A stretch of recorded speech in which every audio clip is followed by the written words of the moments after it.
Friends, we thank you for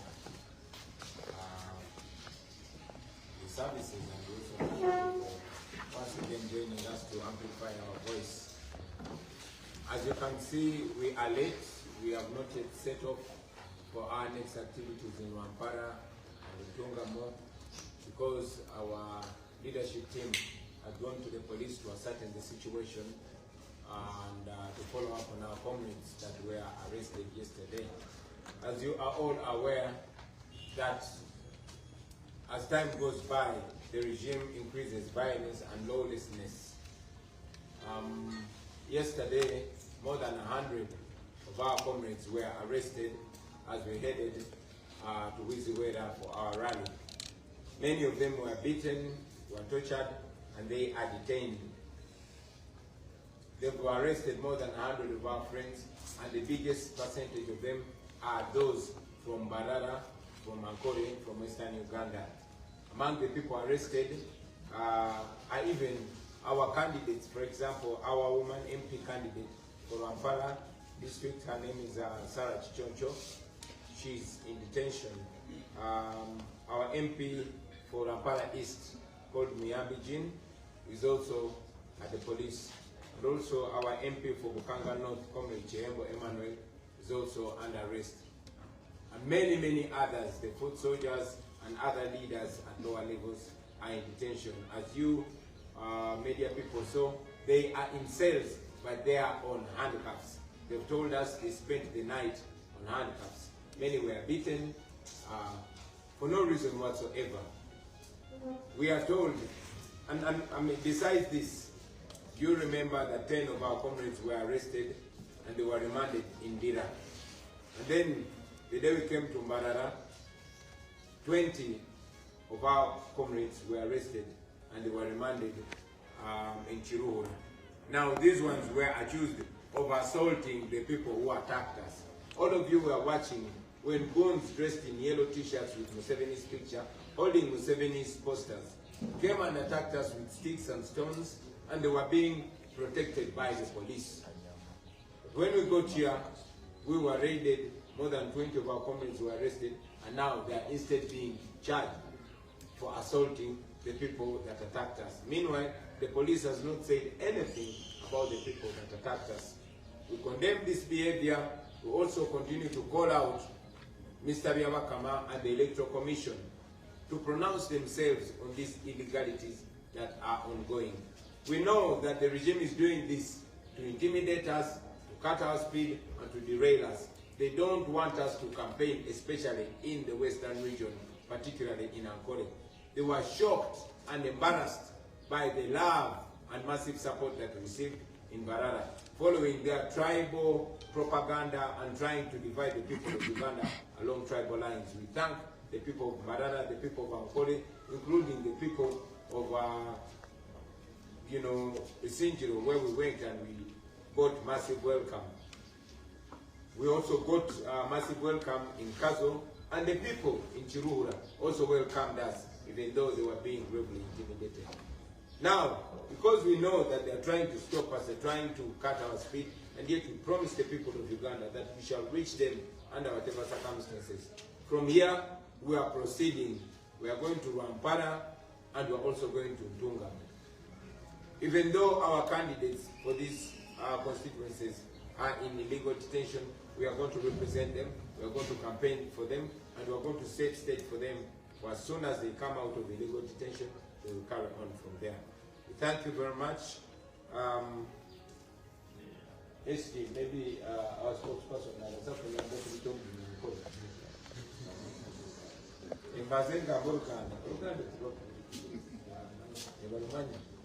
abasebo ne banyabo tubebaza n'amawulire abasigadde nga muli naffe nga mwongerayo eddoboozi lyaffe. Tuluddewo okusimbula wano okugenda eri Wampara n'entungamu nga bwe mwalabye olunaku lwajjo twalumbiddwa nga tugenda e Bwizibwera okukampeininga ne bakwata abantu baffe abasusse mu kikumi nga mwabo mwabadde ne bakandidates baffe bakandidati ab'ebitundu eby'e Wampara. Kandidati waffe owa woman MP e Wampara district bamukutte Sarah Chichoncho ali mukomera. candidate waffe Warampala East Kubaita Muyambi Jin, naye bamukute ali mukomera. Candidate waffe Wabukanga North Chihembo Emmanuel, naye bamukute ali mukomera. Ne bakandidate abalala ku level ya kansala ne level endala ezawansi bakute ba foot soldiers bangi, bakute ba member baffe bangi nnyo. Mu bantu abasukka mu 10 bakute abasinga obungi bawano bembalala bamwankole.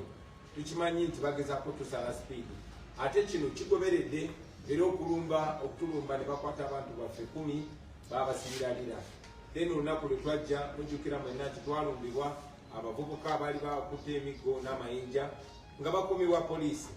Ne batukuba ne batukolako obulabe, naye ate ekiro ekyo poliisi nejja netulumbagana nekwata abantu baffe abasuka 20 ne batwala ne bagulako omusango ogw'okulumbagana abatulumba. Kati poliisi yakikyusa ate negamba ffe twabalumbagana. Simanyi oba poliisi ya Uganda itegeeza nti bwe tugenda mu kitundu campaigninga tuba tulumbaganye abaayo abatakkiriziganya naffe. Baganda baffe abo babalimandiize ekiruhula, naye ffe tukyagenda mu maaso. Olunaku lwa leero amawulire n'abakulembeze baffe bava ku poliisi okulaba embeera bannaffe gye balimu, naye nga bwe mubalabye babadde mu buduukulu naye nga bali ku mpingo. Yabategeezeza gye basuse ku mpingo, ekintu ekimenya amateeka. Twongera okwobola mwami byabaka bannakakiiko k'ebyokulonda, muveeyo mutegeeze oba kuno kulonda oba si kulonda. Kubanga ebikolobero byonna ebitukolebwako musirise mwami byabakama osirise olinga gwe kennyini abiwagira. Poliisi ekola ebikolobero n'amagye naye ng'osirise. Twagala muveeyo mwogere ku bikolobero ebigenda maaso. Bwe mutakola kino mwe mubanga abagezaako okutwala ensi yaffe mu mategga. Mwebale nnyo mwebalire ddala. Mwogezi waffe ndowooza kaabimenyemenyemu enyankole. Oya n'omuyimbi waffe bamukese Lauben, brother Lauben. Brother Lauben yayimbye olunaku lwajjo bamukutte bamulumbye ng'ali ne omukyala gwe yayimba naye madamu ye yabadde asitudde baby naye brother Lauben ne bamukwata ne bamutwala. Tukivumirira and we continue to call for the freedom of brother Lauben, our candidates and all the people that are in illegal detention.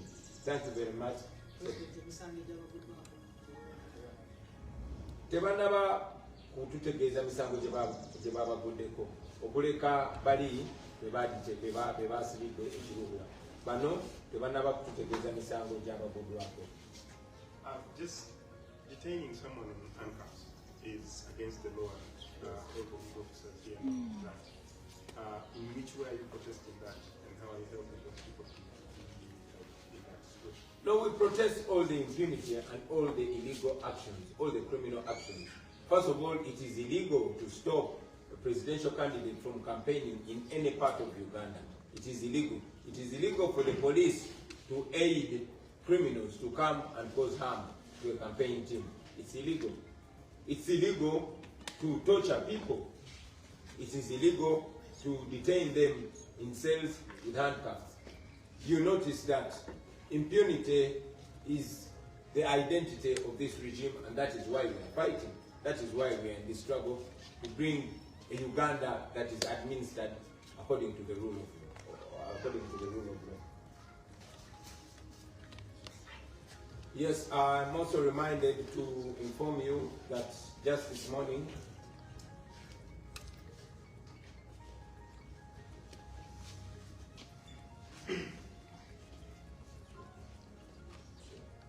thank you very much. Honorable Senyan and Comrade Wongoya just reminded me. It almost skipped my mind. But this morning we got news, rather pleasant news, that our brothers Bob Njagi and Nicholas Ayo from Kenya have finally been released from illegal detention after 39 days. Now they were abducted. The Uganda police denied them. The courts of law denied them. Actually, the judge is quoted to have said that you cannot be asking for a stone to produce water. Uganda police denied them, government of Uganda denied them, and our brothers in Kenya continued protesting, we continued demanding for them, and eventually, after 39 days, they were produced by the Ugandan regime, and they were dropped at the Kenyan border. Now this speaks of the impunity and the continued enforced disappearances. As we speak right now, Sam Mugumya, who was abducted from here in Barara, is still missing. Every institution has denied him, but we know they have him. So, you all comrades know what we are fighting for and why we want to end this. So from here, we're heading to Rwampara and Ejjogo. I think that's all for the questions. Yeah.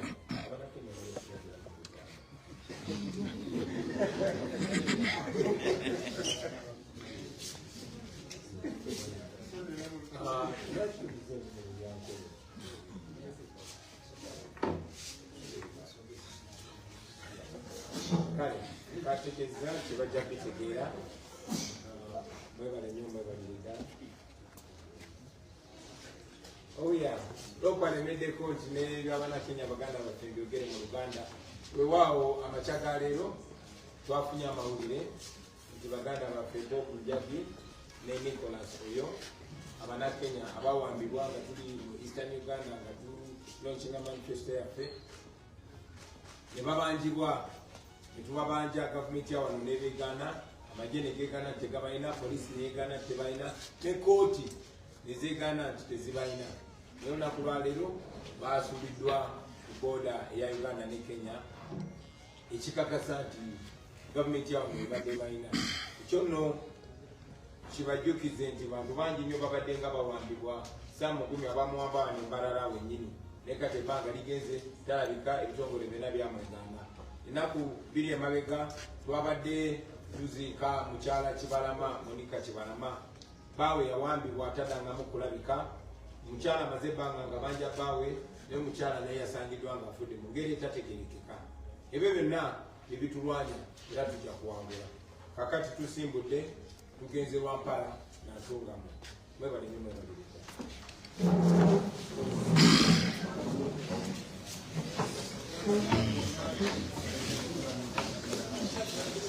All right, Muterev.